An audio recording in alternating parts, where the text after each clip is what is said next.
Good afternoon, good morning, good evening. बेटा आज का हमारा टॉपिक जो है वो है एरर्स इन मेजरमेंट। देखिए एरर का जो टॉपिक है ये आईआईटी और पीएमटी दोनों के हिसाब से बहुत इंपॉर्टेंट है। निट में भी इसमें क्वेश्चंस आते हैं, अक्सर पूछे जाते हैं, हर साल एक क्वेश्चन जरूर रहेगा। जेई मेंस, जेई एडवांस में भी एरर से रिलेटेड क्वेश्चंस आपसे पूछे जाते हैं। और ये आपको पता है सबसे पहला टॉपिक है यूनिट एंड डायमेंशन, और एरर का टॉपिक सबसे फर्स्ट टॉपिक आपका यही आता है 11th के सिलेबस के अकॉर्डिंग अगर हम चलें तो ज़्यादातर बच्चों को लगता है कि एरर तो हमें आती है सर, इसके तो क्वेश्चन हम कर लेते हैं। बिल्कुल बेटा, बेसिक क्वेश्चन जो हैं वो सभी कर लेंगे, जैसे error in addition, error in subtraction, multiplication, division, power formula, ये सब कर लेते हैं। जैसे मैं एग्जांपल लूँ, मान लीजिए एक क्वांटिटी है y is equal to a plus b. अब कोई आपको बोले भी y में एरर बताओ, तो ये फार्मूला सबको पता है, delta y is equal to plus minus delta a plus delta b. बिल्कुल बच्चा कहेगा जी पता है मुझे ये। ऐसे ही अगर मान लीजिए मैं कहता हूं y is equal to a minus b, तो सब्ट्रैक्शन फार्मूले में एरर निकाली है, तो delta y is equal to plus minus delta a plus delta b. ये फार्मूला भी आपको पता है, बिल्कुल जी, बेसिक फार्मूले हैं। अच्छा, इन सब के अंदर एक चीज़ आपने कॉमन पढ़ी होगी, 11th में आपको पढ़ाया जाता है कि भाई एरर हमेशा ऐड होती है। क्वांटिटीज चाहे सब्ट्रैक्ट करो, ऐड करो, मल्टीप्लाई या डिवाइड करो, बट एरर हमेशा ऐड होती है, ये हमने पढ़ा। जैसे पावर फार्मूले का लिख देता हूँ। पावर फार्मूले में जैसे मान लीजिए quantity y is equal to a की पावर n बी की पावर m, तो आपको बताया जाता भाई delta y by y, fractional error in y निकालना हो तो n into delta a by a plus m into delta b by b. ये हम पढ़ते आए हैं, पावर फार्मूले में एरर इस तरीके से निकालते थे।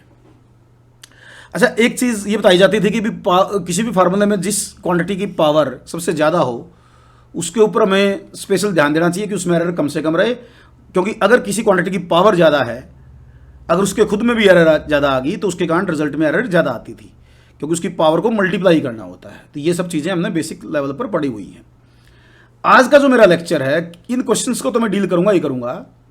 कुछ स्पेशल क्वेश्चंस हैं जो एरर से रिलेटेड हैं, जो बच्चा आमतौर पर सोल्व नहीं कर पाता। क्वेश्चन बड़े नहीं है, मुश्किल नहीं है, लेकिन थोड़ा सा अलग है, नॉर्मल क्वेश्चन से हटके हैं थोड़े से, तो उन क्वेश्चंस को मैं डील करूंगा। मैंने 8-10 क्वेश्चंस का एक असाइनमेंट तैयार किया है, तो ये क्वेश्चन जो मैंने अभी लिखे हैं, इस टाइप के क्वेश्चन मैं उम्मीद करता हूँ आपको आते हैं। 1-2 क्वेश्चन करवाऊंगा इस तरह का भी, पावर वावर का भी मैं, बट ज़्यादातर ये क्वेश्चन आप कर लेते हैं। तो मैं आपको जो आज करवाने जा रहा हूँ वो मेनली आपको स्पेशल जो क्वेश्चन है एरर के, जहाँ बच्चे गलती होने के चांसेस है, वो करवा रहा हूँ।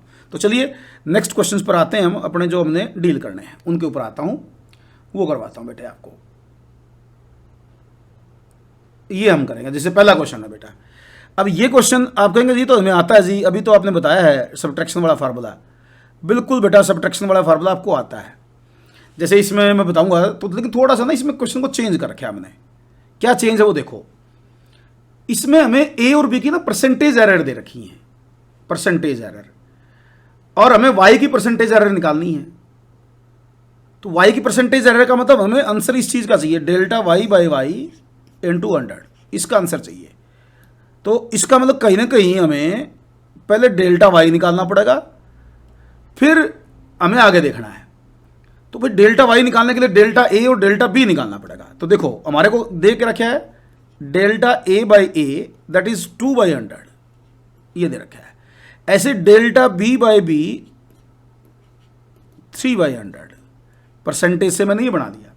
यहां से डेल्टा a निकालो, तो डेल्टा a क्या आया भाई, a कितना दे रखा है 5, a है 5, तो भाई 2 इंटू 5/100, तो डेल्टा a हुआ बेटा हमारा 0.1, डेल्टा a 0.1। ऐसे डेल्टा b निकालो, दैट इज 3 इंटू 3/100, तो डेल्टा b हुआ बेटा हमारा 0.09। अब इससे हम निकालेंगे डेल्टा y, क्योंकि अभी मैंने सब्ट्रैक्शन फार्मूला आपको बताया है। सब्ट्रैक्शन फार्मूले में डेल्टा y क्या होगा, डेल्टा y होगा बेटा plus minus delta a plus delta b। तो यहाँ से आएगा प्लस माइनस 0.1 प्लस 0.09, तो ये बना बेटा +-0.19, ये डेल्टा वाई बना।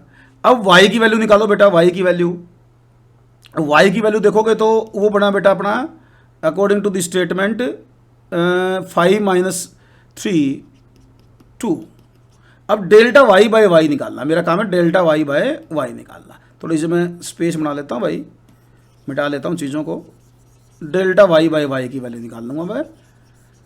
तो वो देखो बेटा डेल्टा वाई बाय वाई क्या आएगा। अब delta y by y that is 0.19/2। Percentage error के हिसाब से चलूँ तो delta y by y 0.919/2 into 100, और ये होगा 50 से मल्टीप्लाई। तो आप सोल्व करके देखो बेटा इसका आंसर क्या बना। मेरे हिसाब से तो इसका आंसर बनेगा 100 से मल्टीप्लाई करने के बाद delta y by y into 100 9.5%। तो इसका आंसर 9.5% आंसर आवे। सोल्व करके देख लेना, मैंने सारी कैलकुलेशन कर दी हैं, आप खुद करो तो ज़्यादा बेटर है कैलकुलेशंस। तो इसका आंसर 9.5 आएगा। तो थोड़ा सा ना कैलकुलेशंस करवाने के लिए हमने आपको ये क्वेश्चन दिया था। नेक्स्ट क्वेश्चन पर आते हैं, नेक्स्ट क्वेश्चन डील करते हैं भाई। ये देखो बेटा, ये पावर फार्मूले से रिलेटेड है, देखो सिंपल है। तो इसमें इसने पूछिए फ्रैक्शनल एरर इन वाई। तो सिंपल, ये तो सबको पता ही होगा भाई, delta y by y 2 times delta x by x, ये आंसर हो जाएगा सेकंड इसका। तो इसका सेकंड आंसर आप कर लें। ये तो सिंपल पावर फार्मूला था। थर्ड क्वेश्चन देखते हैं बेटा। थर्ड क्वेश्चन देखो, ये भी पावर फार्मूले से रिलेटेड है, सिंपल क्वेश्चन आपका। परसेंटेज एरर इन पी निकालना हमें, परसेंटेज एरर इन पी। तो भाई क्या होना चाहिए परसेंटेज एरर इन पी, देखो delta p by p into 100 is equal to +-3 into 1 +3 into 1 +1 into 1 +1/2 into 4। तो क्या बनेगी +-3 +3 +1 +2। तो +-6 और 3 9% आंसर इसका आंसर आएगा बेटा। 9% इस क्वेश्चन का आंसर आएगा। सिंपल पावर फार्मूले से रिलेटेड था ये क्वेश्चन, तो इसका आंसर 9% आपका आ जाएगा। नेक्स्ट क्वेश्चन देखते हैं भाई। नेक्स्ट क्वेश्चन देखो, ये भी थोड़ा सा ना आप देखोगे थोड़ा सा अलग क्वेश्चन है। आपने इस तरह का हो सकता ना किया हो क्वेश्चन इस तरह। ये भी जो मैंने लिया है y = tan θ का, y = tan θ। इसने पूछा क्या है, इसने पूछा find the value of delta y. Delta y की वैल्यू निकालनी बेटा। मैं इसको डिफरेंशिएट कर लूँ, देखो कैसे। मैंने कहा ना ये स्पेशल क्वेश्चन है, ये आपने हो सकता है कुछ ने बच्चों ने किए भी हों, मैं ऐसा नहीं कह रहा, लेकिन अक्सर ये क्वेश्चन आपके सामने नहीं आते हैं। नॉर्मल वही पावर का आ गया, एडिशन का, सब्ट्रैक्शन का आ गया, इस तरह के आते हैं। इस टाइप के जो अलग से क्वेश्चन है ना, ये देखो आप एक बार। अगर मैं इसको डिफरेंशिएट करूं तो dy/dx क्या लिख सकता था बेटे, मेरे ख्याल से तो सेकंड स्क्वायर थीटा लिख सकता था। dy को क्या लिख सकता था बेटा मैं, second square theta D theta. अब d की बजाय मैं डेल्टा में कन्वर्ट कर दूं इसको, डेल्टा थीटा और डेल्टा वाई, तो कोई फर्क नहीं पड़ेगा। तो डेल्टा वाई क्या हुआ बेटे, second square theta delta theta. अब इसे पूछा क्या था हमारे से, डेल्टा वाई की वैल्यू तो पूछी ना। तो देखो डेल्टा वाई की value second square 60, delta theta given है 1.8। लेकिन बेटा इसमें मेन जो बात ध्यान देनी ना, वो 1.8 डिग्री में है और एंगल की एसआई यूनिट क्या है, रेडियन है। तो इसको रेडियन में कन्वर्ट करोगे, ये पॉइंट नोट कर लेना। तो 1.8 इंटू π/180, ये वाली गलती होने के चांस ज़्यादा हैं इसमें। तो जब इसको सोल्व करोगे ना, तो इसका आंसर आएगा बेटे 0.0126, ये आंसर आएगा इसका ना। सेम प्रिंट कर दिए बाई चांस, तो जो भी है चलो आपको आंसर पता होना चाहिए, ये इसका निकालना था। नेक्स्ट क्वेश्चन पे चलते हैं। अब ये देखो बेटे, ये भी हो सकता है आपके लिए नया क्वेश्चन हो। इसको देखो एक बार आप,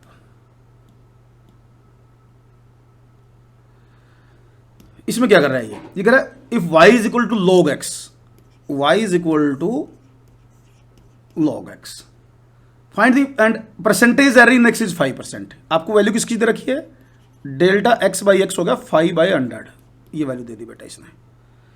फाइंड एरर इन y। अब एरर इन y का मतलब क्या भाई, एरर इन y का मतलब अगर इसने नाम नहीं रखा तो क्या निकालोगे आप, एरर इन वाई का मतलब है बेटा delta y, you have to calculate delta y, तो डेल्टा वाई की वैल्यू निकालनी है। तो मैं इसको डिफ्रेंशिएट कर लेता हूँ, d y by d x, 1/x हो गया d y by d x, और डी वाई की value d x by x होगी। और बेटा अगर मैं इसको डेल्टा की फॉर्म में लिख दूँ तो delta y is equal to delta x by x. आ गया आंसर। देखो ये तो इसने दे रखा था हमारे को 5/100, 5/100 का मतलब 0.05, तो इसके अकॉर्डिंग आप देखो कौन सा आंसर बना आपका 0.05, डी आंसर बना बेटा, तो इसका आंसर डी होगा। अब बच्चा सोचेगा भी ये कहाँ से आए क्वेश्चन, हमने तो नहीं किए। अब देखोगे ना हर क्वेश्चन नया है आपके लिए, हर क्वेश्चन नया है। अभी तो और देखो, पढ़ो एक बार आप स्टेटमेंट को पढ़ो। ये कह पोजीशन ऑफ द ऑब्जेक्ट, मतलब यू और वी दे रखे हैं अपने को भैया, यू और वी गिवन है, यू और वी गिवन है। तो पहले तो एफ निकालता हूँ मैं इसे एक बार ना, फिर आगे बात बताता हूँ आपको। तो वो एफ मिरर में ये फार्मूला होता है भाई 1/v + 1/u is equal to 1/f। इसमें ये मान के चलूंगा मैं कि कनकेव मिरर है, उसके सामने ही ऑब्जेक्ट है, उसके सामने इमेज है, ऑब्जेक्ट और इमेज के सामने। तो 1/-30 + 1/-60, सोल्व करोगे एफ आएगा -20, ये एफ की वैल्यू आएगी।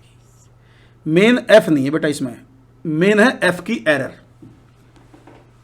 ये फार्मूला थोड़ा सा स्पेशल है, एफ की एरर जो है ना ये ध्यान देनी है। तो इस फार्मूले को ना अगर डिफ्रेंशिएट करके सोल्व करो आप, मैं जो फार्मूला लिखूंगा ना वो डिफ्रेंशिएशन से आता है।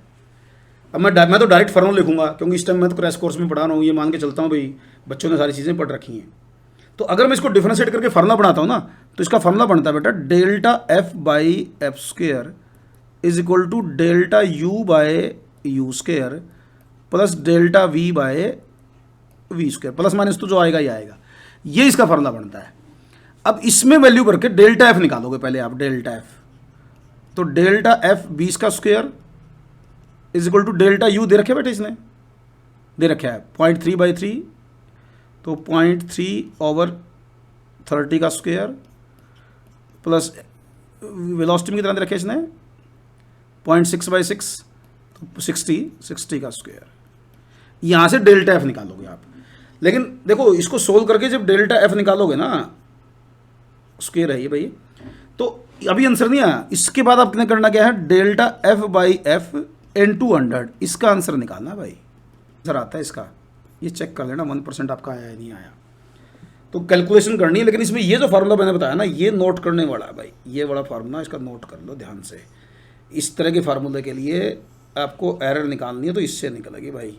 और ये बच्चा सोचे कहाँ से आया, ये फार्मूला आया बेटा आपका डिफ्रेंशिएशन करके, तो डिफ्रेंशिएशन से ही एरर का फार्मूला बनता है। वैसे एक्चुअल चला जाए तो पूरे कंसेप्ट के बेस पर का चला तो वहीं से मैंने ये लिखा है। तो नेक्स्ट क्वेश्चन लेते हैं बेटा। अब आपको स्पीड थोड़ी हो सकता है ज़्यादा मतलब तेज़ लगे, लेकिन तेज़ करने के पीछे पर्पज़ है बेटा मेरा कम टाइम में ज़्यादा क्वेश्चन करवाना। देखो अब अगला जो क्वेश्चन है ना, इसमें 2 रेजिस्टेंस दे रखे हैं और उसमें आपसे पूछा भी कौन से ठीक हैं इसके आंसर्स कौन से ठीक है। देखो इसमें सीरीज के बारे में और पैरेलल के बारे में बोला हुआ, सीरीज और पैरेलल के बारे में। सीरीज का तो सभी कर लेंगे, सीरीज तो मैं बताऊंगा अभी नहीं, इसमें मैं मेन वही फिर पैरेलल वाले की बात करूंगा बेटे। तो पैरेलल का फॉर्मूला क्या बनेगा, 1/RP is equal to 1/R1 plus 1/R2, और यहां से RP निकाल लोगे तो वो बनेगा बेटे 3 × 6/3 + 6 2 बनेगा। मेन है RP में एरर कैसे निकालें। अगर आप एरर की बात करो तो ये फार्मूला देखो, फोकल लेंथ इससे पहले वाला जो क्वेश्चन है उस वैसे ही बन गया, तो यहां पर भी उसी तरह का फार्मूला बनेगा भाई, डेल्टा RP/RP का square is equal to delta R1/R1 का स्क्वायर प्लस डेल्टा R2/R2 का स्क्वायर। यहां जो फोकल लेंथ का फार्मूला था ना, उसी तरह का ये फार्मूला बनेगा। अब इसमें आपको एरर कैलकुलेट करनी है भी, एग्जैक्ट एरर आपकी बनेगी क्या, तो उसके अकॉर्डिंग इसका आंसर चेक कर लेना। इसमें से पहले डेल्टा RP निकाल लेना, फिर आपको डेल्टा RP की ही वैल्यू पूछी वैसे इसने, क्योंकि ये जो ब्रैकेट के अंदर दे रखी है ना वैल्यू विद यूनिट दे रखी है। आपको पता ना फ्रैक्शनल एरर और परसेंटेज एरर की तो यूनिट होती नहीं, तो इसने जो आंसर दे रखे हैं वो विद यूनिट बाहर लिख के दे रखे हैं। इसका मतलब ये जो एरर्स है ना, ये एब्सोल्यूट एरर्स हैं। तो डेल्टा RP यहाँ से निकाल लेना क्या आएगा, और मेरे अकॉर्डिंग A और C इसके आंसर बनते हैं सोल्व करने के बाद। तो ए और सी इसके आंसर बनते हैं भाई, अगर सोल्व करोगे तो इस क्वेश्चन को आप। नेक्स्ट क्वेश्चन पे चलते हैं बेटा। ये भी बड़ा ध्यान देने वाला क्वेश्चन है भाई, बहुत ही अच्छा क्वेश्चन है, लेकिन ये अगर मैं पूरा सोल्व करूंगा ना तो फिर काफ़ी बड़ा है। अगर मैं पूरा सोल्व करूंगा ना तो काफ़ी बड़ा क्वेश्चन है, मैं कह रहा हूँ। और लेकिन थोड़ा सा अलग क्वेश्चन है, जिसमें क्या दे रखा है आपको, ये रखा है z is equal to log x square plus y, log x square plus y, और फाइंड एरर इन z। तो एरर इन z का मतलब you have to find delta z, delta z।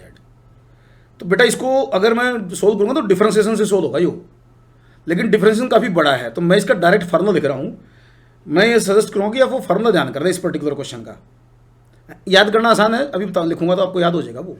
जैसे डेल्टा z की value इसमें after calculation वो बनेगा 2 times delta x by x plus delta y by I, ये इसका फार्मूला बनेगा आफ्टर कैलकुलेशंस। बच्चा कहेगा सर ये तो फार्मूला हमें पता ही है, ये कोई नया फार्मूला थोड़ा नहीं बताया आपने। x की पावर 2 है वो मल्टीप्लाई होगी, y की पावर 1 है वो मल्टीप्लाई होगी।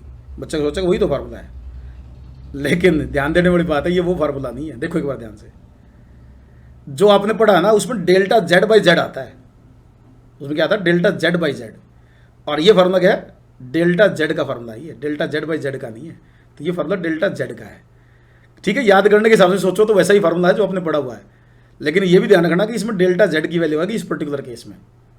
तो यहाँ से इसकी वैल्यू पुट करनी है आपने, फिर देखना क्या आंसर आएगा। तो डेल्टा z यहाँ से आया 2 टाइम्स 1/100 प्लस 2/100। तो ये कितना बड़ा भाई सोल्व करना है इसको, 0.02 प्लस 0.02, तो 0.04 डेल्टा z बना 0.04, 8th क्वेश्चन का आंसर 0.04 इसका आंसर बनेगा। और ये फिर मैं कह रहा हूँ ये डेल्टा z का फार्मूला है, जो आपने पढ़ रखा है वो delta z by Z fractional formula पढ़ रखा है, फ्रैक्शनल एरर का फार्मूला, ये वो नहीं है, ये अलग है, ध्यान रखिए इसका। जैसे टाइम पीरियड में एरर निकालनी बेटा, तो t is equal to 2 pi root l by g, ये जी में एरर निकालनी है। तो यहां से सोल्व करने के बाद delta g by g 2 times delta t by t plus delta l by l, ये फार्मूला बन जाता है इसका। अब इसमें डेल्टा जी बाई जी अगर मैं परसेंटेज एरर निकालूं तो परसेंटेज बन जाएगी, तो वो बनेगी भी 2 times error in time. Error in time कितनी है भाई, इसकी एरर रेजोल्यूशन है 1, तो 1/90, 100% बाद में गुणा मल्टीप्लाई करूंगा मैं वहाँ। एरर लेंथ एक्यूरेसी है 0.1/20 इंटू 100। अब इसको सोल्व कर लेना भाई कितनी परसेंट एरर बनती है। ये मेरे ख्याल से ये अप्रोक्सीमेटली बनती है 0.72%, जिसको अब तीनों में से बेस्ट आंसर 3% राउंड ऑफ करके लिखा जा सकता है। सोल्व करने के बाद इसका आंसर 2.72% बनेगा, 2.72%, और इसको राउंड ऑफ करके 3% लिखा जा सकता है। ये इसका आंसर है। ये 11th क्वेश्चन देखो बेटा, 11th क्वेश्चन, इसमें क्या दे रखा है, y is equal to sine theta और error in measurement of theta is 1 degree. तो what is the fractional error in y, fractional error in y की वैल्यू पूछिए भाई, ध्यान से करना भाई। पहले मैं समझाता हूँ, dy बाई डी थीटा करो बेटा, ये बना कॉस थीटा, यहाँ से dy की वैल्यू निकालो बेटे, ये बने कॉस थीटा डी थीटा, इसको डेल्टा थीटा की टर्म्स में लिख लो। अच्छा फ्रैक्शनल एरर चाहिए ना, तो मैं लिख लेता हूँ डेल्टा y बाई y, तो ये बना cos theta by sine theta delta theta. तो ये फ्रैक्शनल एरर की वैल्यू बनी इसमें, एक मिनट थोड़ा सा स्पेस बना लूँ भाई मैं, delta y by y is equal to delta theta by tan theta. एक बार इसको नोट करो, अब मेरी बात को ध्यान से सुनो बेटा। इसने देखो क्या कर रखा है, fractional error in y, fractional error in y क्या हो सकती है, मेरे हिसाब से तो फ्रैक्शनल एरर इन y की वैल्यू कई सारी हो सकती है भाई, क्योंकि देखो ना इसके फार्मूले में नीचे देखो आप एक बार ध्यान से, इसके फार्मूले में भाई नीचे टेन थीटा आ रहा है, टेन थीटा की वैल्यू देखो एक बार। अब उधर टेन थीटा की वैल्यू 0 से लेके इन्फिनिटी तक कुछ भी हो सकती है, नेगेटिव भी हो सकती है, लेकिन हमें पॉजिटिव की बात करनी है। 0 से इन्फिनिटी टेन थीटा की वैल्यू हो सकती है, अब बताओ, अगर मैं टेन थीटा की वैल्यू 0 भर दूं तो ये वैल्यू इनफाइनाइट आ जाएगी, और इनफाइनाइट भर दूं तो 0 आ जाएगी। इसका मतलब इसकी पॉसिबल वैल्यू क्या बन गई भाई, इसकी पॉसिबल वैल्यू 0 से इन्फिनिटी बन गई। तो इसका मतलब इसका आंसर 0 भी हो सकता है, इसका आंसर इनफाइनाइट भी हो सकता है, और will have any value from 0 to infinity. तो इसका मतलब इसका ऑप्शन क्या बना, ए भी हो सकता है, बी भी हो सकता है, और सी भी हो सकता है। तो तीनों आंसर इसके पॉसिबल हैं। ये देखो कितना अच्छा क्वेश्चन दे रखा है इसने, कंसेप्चुअल क्वेश्चन है ये। अब ये देखो, मैंने आपके लिए ये 10 क्वेश्चन करवाए हैं। ये 10 में से 2-3 क्वेश्चन आपको आते थे, पहले 2-3 क्वेश्चन जो सब्ट्रैक्शन वाला है भाई, आपका पावर फार्मूला है, लेकिन बाकी क्वेश्चन को अगर देखोगे ना तो सारे के सारे नए क्वेश्चन आपके लिए। तो इनको ध्यान से करना है। ये स्पेशल क्वेश्चंस मैंने बना रखे हैं, स्पेशल असाइनमेंट तैयार किया है ये, और इसी तरह के नेक्स्ट टॉपिक के क्वेश्चन में डील करूंगा। नेक्स्ट टॉपिक में जो पढ़ाऊंगा आप लोगों को, वो मैं पढ़ाऊंगा question of variable acceleration. Variable acceleration के क्वेश्चंस करवाऊंगा मैं आप लोगों को काइनेमेटिक्स के अंदर। जो कांस्टेंट एक्सलेरेशन के क्वेश्चन है वो ज़्यादातर बच्चे कर लेते हैं, तो वेरिएबल एक्सलेरेशन से रिलेटेड क्वेश्चन नेक्स्ट लेक्चर में करेंगे। तो आज का लेक्चर मैं यहीं रोकूंगा, नेक्स्ट लेक्चर में मिलते हैं बेटा।